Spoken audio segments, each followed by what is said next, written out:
الحمد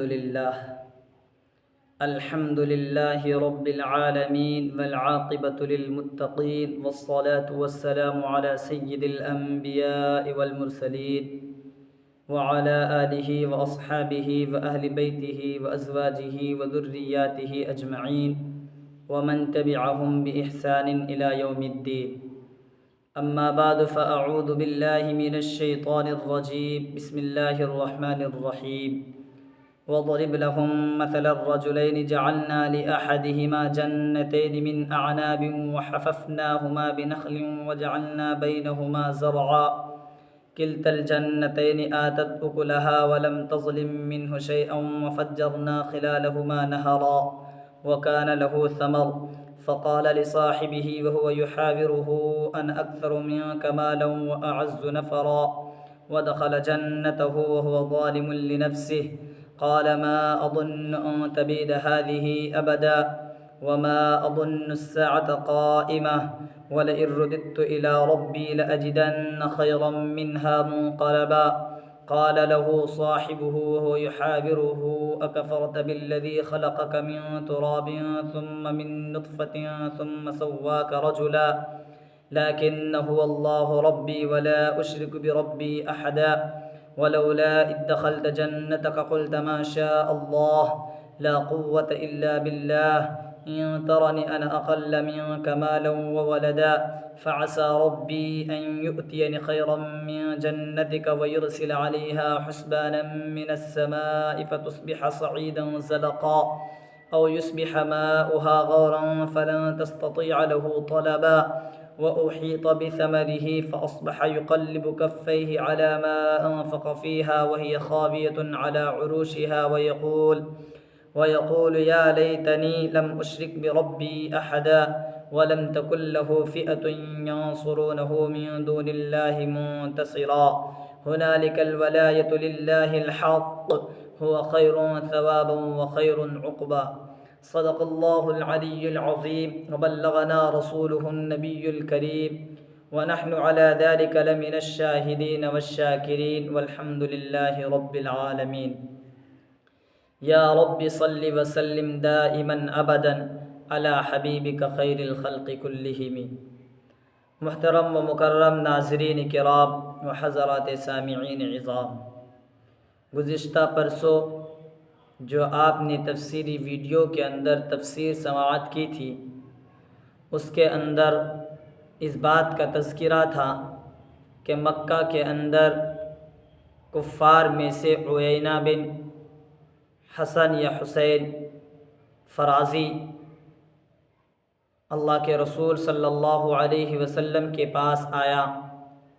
اور اس نے اللہ کے رسول صلی اللہ علیہ وسلم سے کہا کہ ہم آپ کے مجلس میں حاضر ہو جایا کریں، لیکن آپ کے مجلس میں حاضر ہونے سے یہ بات مانے ہیں کہ آپ کے پاس جو صحابہ کرام رضوان اللہ تعالی علیہم اجمعین ہیں،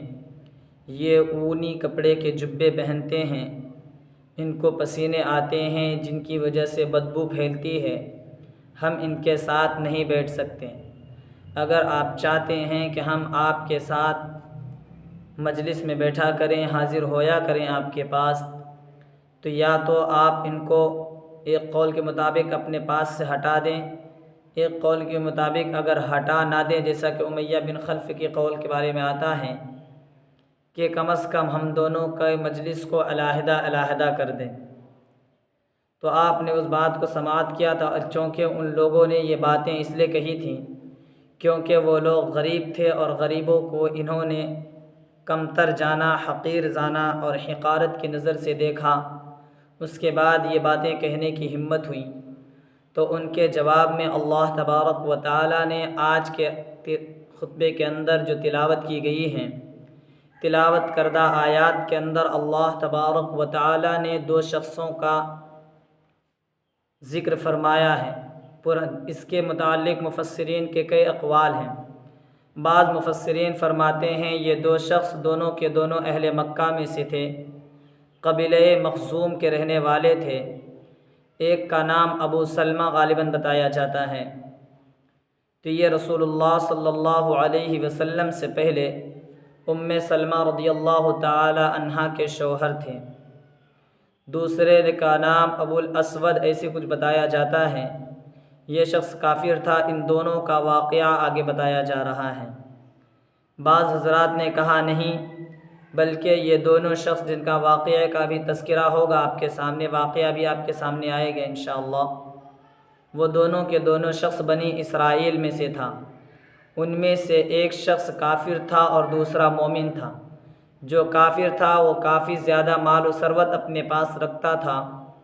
اور جو مومن تھا وہ غریب تھا، نادار تھا۔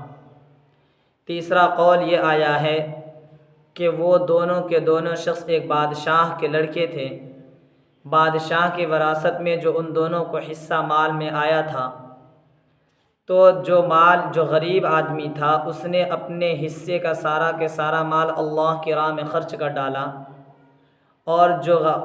مالدار تھا، جو پیسے والا تھا، صاحب جائیداد تھا، اس نے اپنے مال سے جائیداد وغیرہ بنا لیا۔ اب واقعہ یوں ہوا کہ اللہ تبارک و تعالیٰ نے جو مالدار تھا اس کو اللہ تبارک و تعالیٰ نے 2 باغ عنایت کی۔ مزید سونے پر سہاگا یہ ہوا، اولاً تو باغ ہی بہت قیمتی، پھر اس پر بھی 2۔ مزید سونے پر سہاگا یہ ہوا کہ اس کا احاطہ جو کیا ہوا تھا وہ کھجور کے درختوں سے احاطہ کیے ہوئے تھا، اور اس پر بھی مزید یہ اضافہ ہوا کہ ان کے درمیان کی جو جگہیں تھیں وہ بھی خالی نہیں تھیں، بلکہ اس میں بھی زراعت اور کھیتی کی جاتی تھی ان کے پاس جو مال تھا۔ اور مزید ان پر سونے پہ سہاگا یہ ہوا کہ اللہ تبارک و تعالیٰ نے ان دونوں کے باغوں کے درمیان میں ایک نہر بھی جاری کر رکھی تھی، یعنی اس کو نہر کی بھی ملکیت عطا کر رکھی تھی۔ تو یہ سب مال کے گھمنڈ میں آنے کے بعد باقی وکان لہو ثمر ایک جملہ آئے گا انشاءاللہ آیت کے اندر، ایک لفظ آئے گا، ایک ٹکڑا کسی آیت میں، اس آج کی تلاوت کردہ آیات کے اندر، یعنی ان باغات، کھیتی اور نہر کے علاوہ بھی مزید اس کے پاس اور بھی بہت سارے مال تھے، جس سے مفسرین نے کہا ہے سونا، چاندی یا پھر اور بھی جو نقدی وغیرہ اس سے وہ مراد ہیں، یعنی تمام چیزیں ان کے پاس تھیں۔ اور مزید یہ ہوتا تھا کہ اللہ تبارک و تعالیٰ نے اس کے باغ کے اندر اتنی فراوانی دے رکھی تھی کہ وہ باغ پورا پھل دیا کرتا تھا، ذرا برابر بھی کمی نہیں ہوتا، چاہے یہ باغ ہو یا وہ باغ ہو، اور باغ کا کوئی بھی درخت ہو، ذرہ برابر بھی کمی نہیں ہوتا۔ تو یہ اپنی فراوانی اور اپنے مال کو دیکھ کر کے گھمنڈ کرنے لگا، اور اس کا جو دوسرا ساتھی تھا وہ اپنے دوسرے ساتھی سے کہنے لگا کہ دیکھو آپ جو ہے میرے پاس، آپ دیکھتے ہیں پھر اس کے بعد وہ دوسرے ساتھی سے جب کہتا ہے وہ انا اکثر منک مالا واعز نفرا، دوسرے ساتھی یعنی غریب ساتھی سے وہ کہتا ہے کہ میں تم سے مال میں زیادہ ہوں، بڑھ کر ہوں، اور افراد کے اعتبار سے بھی میں غلبے والا ہوں، یعنی بہت زیادہ افراد میرے پاس ہے، نوکر چاکر ہیں، میرے ملازمین ہیں۔ اور ساتھ میں وہ اپنے باغ کے اندر داخل ہوتا ہے۔ مفسرین لکھتے ہیں جب وہ باغ میں داخل ہوتا ہے تو اپنے اوپر ہی ظلم کر رہا ہوتا ہے، جیسا کہ قرآن کی آیت سے بھی ثابت ہے وَدَخَلَ جَنَّتَهُ وَهُوَ ظَالِمٌ لِنَفْسِهِ، کہ وہ شخص اپنے باغ میں داخل ہوا اس حال میں کہ وہ اپنے اوپر ظلم کرنے والا تھا، یعنی کفر کی حالت میں وہ باغ میں داخل ہوا، اور داخل ہونے کے بعد وہ کہنے لگا قَالَ مَا أَظُنُّ أَن تَبِيدَ هَٰذِهِ أَبَدًا، میں گمان نہیں کرتا ہوں کہ میرا باغ یہ کبھی ختم ہونے والا ہے، تباہ و برباد ہوگا، یعنی چونکہ وہ اس کے پاس اسباب ظاہری تھی، نہریں بھی تھیں، لوگ باغ بھی تھے جو اس کے دیکھ بھال کر سکتے تھے، تو ظاہری اسباب پر اس نے بھروسہ کرتے ہوئے یوں کہا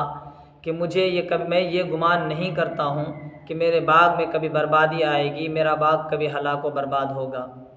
یہ بات کی۔ اور ساتھ میں یہ کہا چونکہ وہ کافر تھا، اس کا عقیدہ یہ تھا کہ قیامت آنے والی نہیں ہے، انہوں نے کہا اولاً تو قیامت آئے گی نہیں، لیکن بفرض محال تمہارے کہنے کے مطابق اگر تم جو کہتے ہو کہ قیامت آنی ہے، مرنا ہے، مرنے کے بعد حساب و کتاب بھی دینی ہے، اللہ کے یہاں حاضری ہوگی، تو یاد رکھو میں وہاں بھی جب جاؤں گا وَلَئِن رُدِدتُّ إِلَىٰ رَبِّي لَأَجِدَنَّ خَيْرًا مِّنْهَا مُنْقَلَبًا، یہاں سے بھی زیادہ بہتر اللہ تبارک و تعالیٰ مجھے خوشنودی اور اللہ تبارک و تعالیٰ بہترین چیز عطا فرمائیں گے، کیونکہ تمہارے کہنے کے مطابق اللہ انعام ان کو دیتے ہیں جو اللہ جن سے خوش ہوتے ہیں، تو آپ دیکھو میرے پاس یہاں ساری نعمتیں ہیں، تو اس کا مطلب یہ ہوا کہ مجھ سے اللہ تبارک و تعالیٰ خوش ہیں۔ اس طرح سے انہوں نے بات کی۔ یہاں رک کر اس واقعے سے ہٹ کر میں ایک بات اور یہاں کہنا چاہوں گا، آج بھی دنیا کے اندر جو کافرین ہیں، مشرکین ہیں، ان کے پاس جو اللہ کی طرف سے مال و دولت ہے اور اللہ تبارک و تعالیٰ کی جو ان کے پاس احسانات ہیں،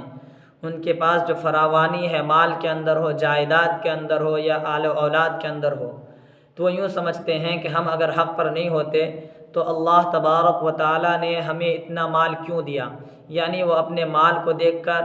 اپنے جاہ و جلال کو دیکھ کر، ان تمام چیزوں کو دیکھ کر یہ سمجھتے ہیں کہ ہم حق پر ہیں، کیونکہ اگر ہم حق پر نہیں ہوتے تو اللہ تبارک و تعالیٰ ہمیں مال نہیں دیتے۔ جبکہ اللہ کے رسول صلی اللہ علیہ وسلم فرماتے ہیں کہ اگر دنیا کی قیمت اللہ تبارک و تعالیٰ کے نزدیک، اللہ تبارک و تعالیٰ کی نگاہ میں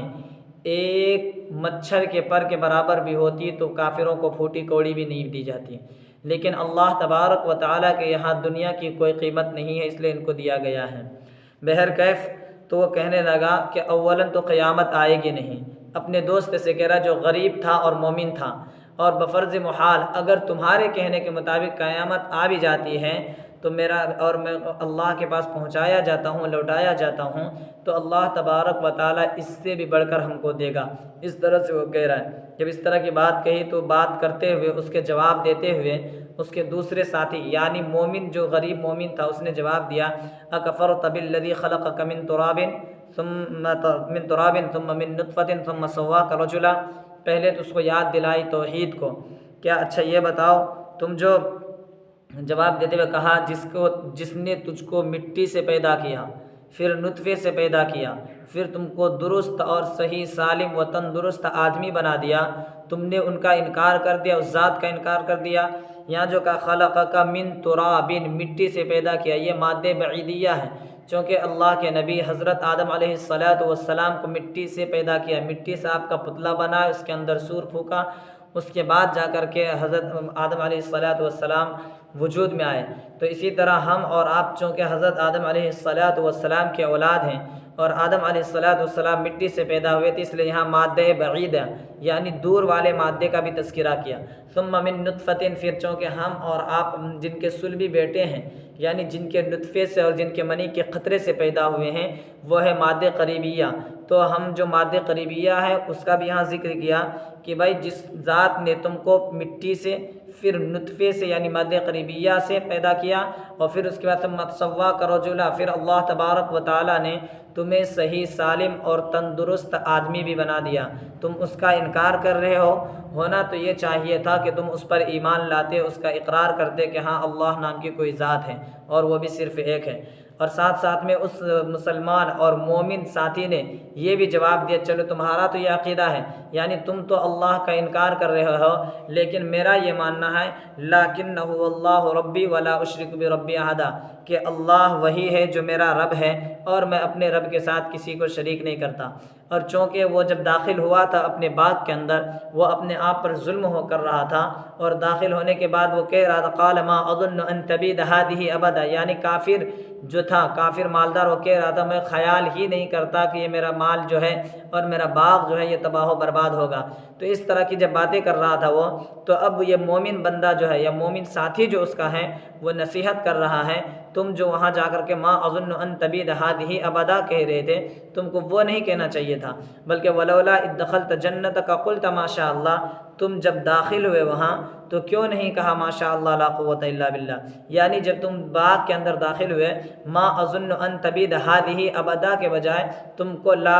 ما شاء اللہ لا قوت الا باللہ بولنا چاہیے۔ یہاں پر رک کر ایک چیز حدیث سنیں، حضرت مفتی شفیع عثمانی صاحب نور اللہ مرقدہ، اور اسی طرح سے حضرت مولانا ادریس صاحب ادریس کانلوی نور اللہ مرقدہ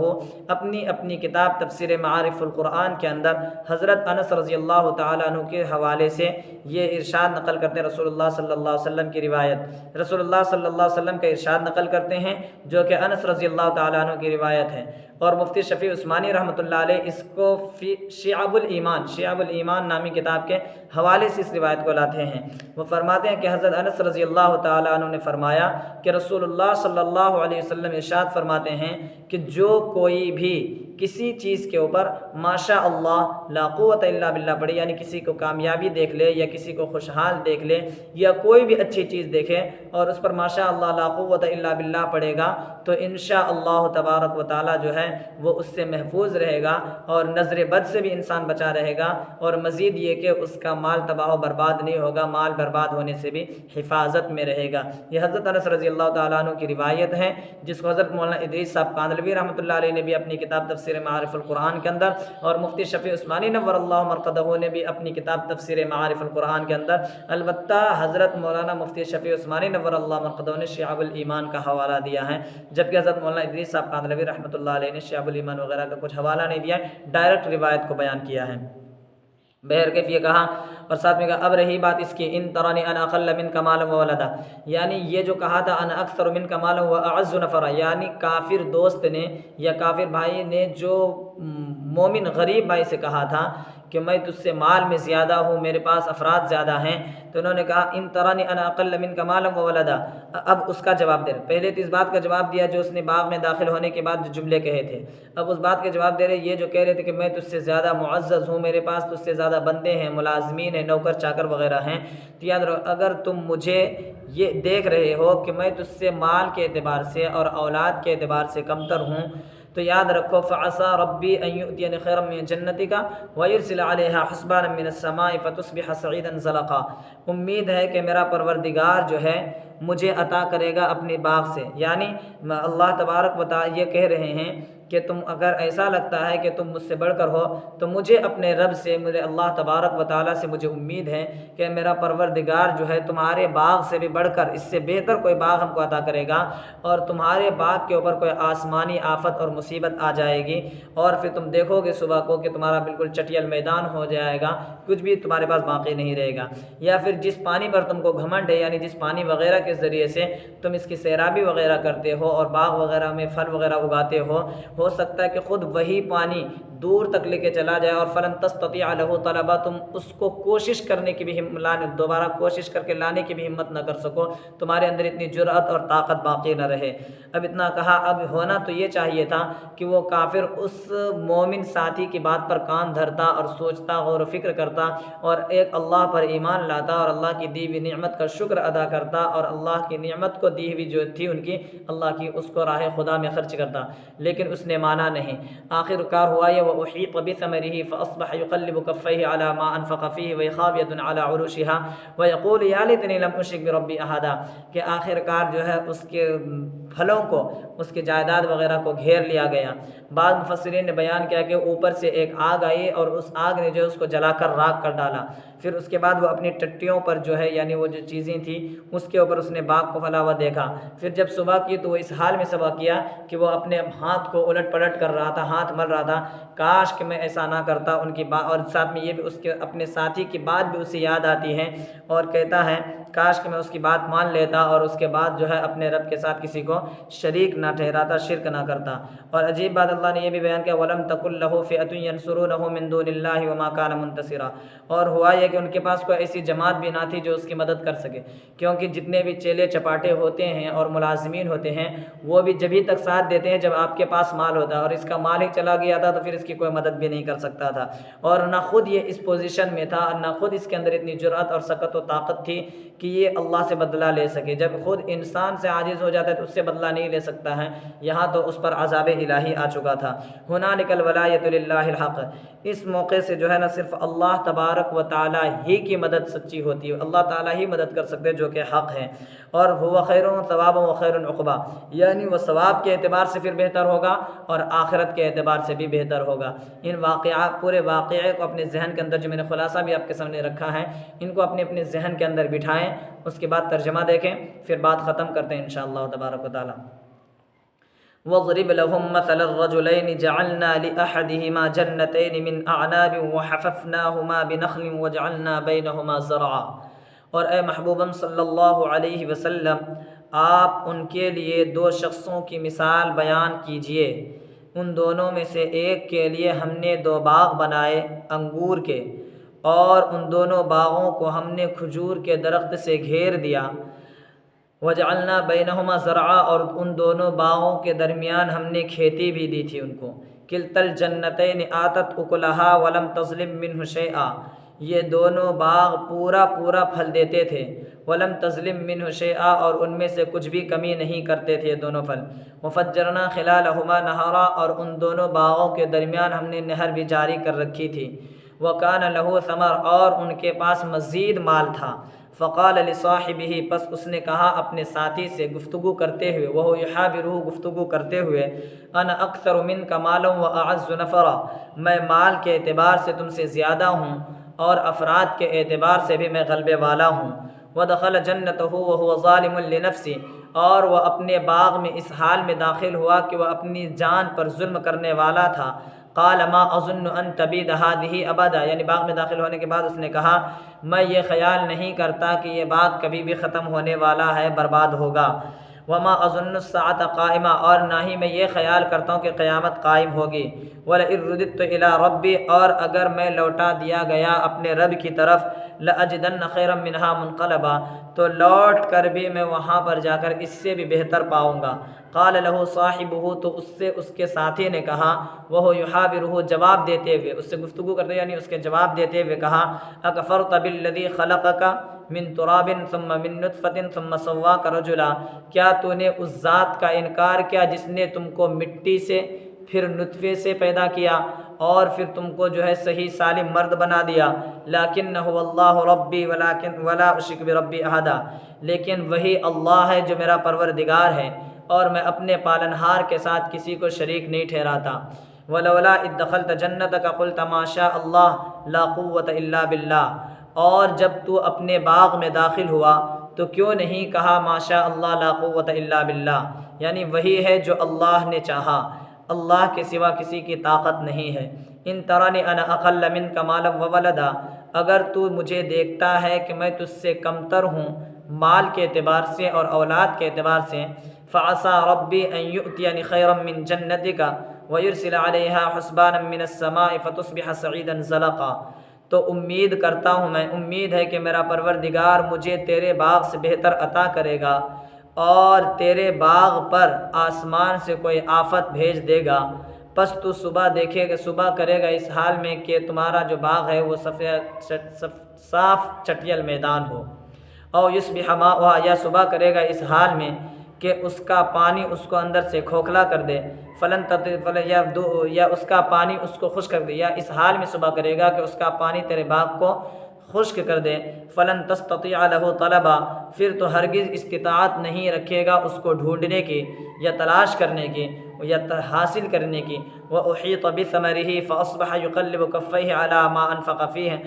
اور گھیر لیا گیا اس کے پھل کو یعنی اس کے باغ کو جو ہے گھیر لیا گیا، پھر اس نے صبح کی اس حال میں کہ اپنی ہتھیلی کو الٹ پلٹ کر رہا تھا یعنی ہاتھ ملتے ہوئے، علی ما انفق، اس بات پر کہ اس نے خرچ کیا اس باغ میں، وہی خاویۃ علی عروشہا، اور اس کا باغ پڑا ہوا تھا ٹٹیوں پر، ویقول، اور وہ کہتا تھا جس وقت صبح کی اس نے صبح کے اس حال میں وہ کہہ رہا تھا، یا لیتنی لم اشرک بربی احدا، کاش کہ میں اپنے پروردگار کے ساتھ کسی کو شریک نہ ٹھہراتا، ولم تکن لہ فئۃ ینصرونہ من دون اللہ، اور نہیں ہوگا ان کے لیے کوئی ایسی جماعت جو اس کی مدد کر سکے اللہ کے علاوہ، اور نہ وہ خود بدلہ لینے کے قابل تھا، ہنالک الولایۃ للہ الحق، ایسے موقع سے اللہ ہی کی مدد ہوتی ہے جو کہ حق ہے، هو خیر ثوابا و خیر عقبا، وہ ثواب کے اعتبار سے بھی بہتر ہے اور انجام کے اعتبار سے بھی بہتر ہے۔ اللہ تبارک و تعالی ہمیں اور آپ کو کہنے سننے سے زیادہ عمل کرنے کی توفیق عطا فرمائے، آمین۔